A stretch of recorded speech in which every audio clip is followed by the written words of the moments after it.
Hello everyone, welcome to Soma's cake shed. Cake decorating মানেই বিভিন্ন ডিজাইনের সমাহার, অর্থাৎ এক এক দিনে এক এক রকম ডিজাইন।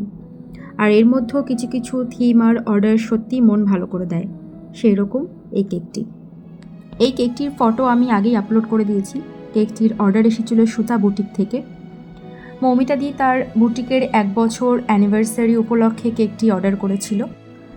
দিদি আমাকে বলেছিল যে সুতা বুটিকের একটা থিম করো আর মুক্ত হয়ে তুমি কাজটা করো, মানে পুরো কাজটাই আমার উপরে ছেড়ে দিয়েছিল।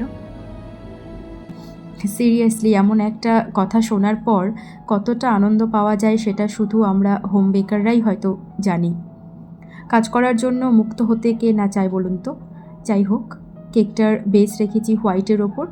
হোয়াইটের জন্য হোয়াইটটা আমি এই জন্যই রেখেছি, যেহেতু সুতোর কাজ হবে আর সুতো তো মাল্টি কালার হয়ে থাকে, কালারগুলো ভালো মতো সেখানে ফোকাস করতে পারবে, তাই আমি হোয়াইট বেস রেখেছি। কেক সহ আমি সেখানে ইনভাইটেড ছিলাম। সেখানে গিয়ে একটা জিনিস দারুণভাবে ফিল করেছি, সেটা হলো প্রত্যেকের চোখে মুখে খুশির ছাপ। বিশেষ করে বাচ্চাগুলো কেক দেখে, কেকের প্রতিটা টপার্স দেখে ওরা এতটাই আনন্দ পেয়েছে, সুই সুতো ড্রেস এগুলোকে প্রোনাউন্সিয়েশন করে করে ওরা বলছিল এবং ভীষণ মজা পাচ্ছিল।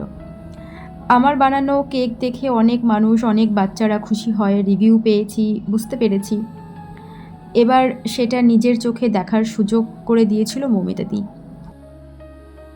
Special thanks to Moumita di for selecting me as your cake artist and inviting me at your boutique. এই হলো পুরো কেকটির ফাইনাল লুক। কেমন হয়েছে অবশ্যই জানাবেন। Thank you very much. Tata.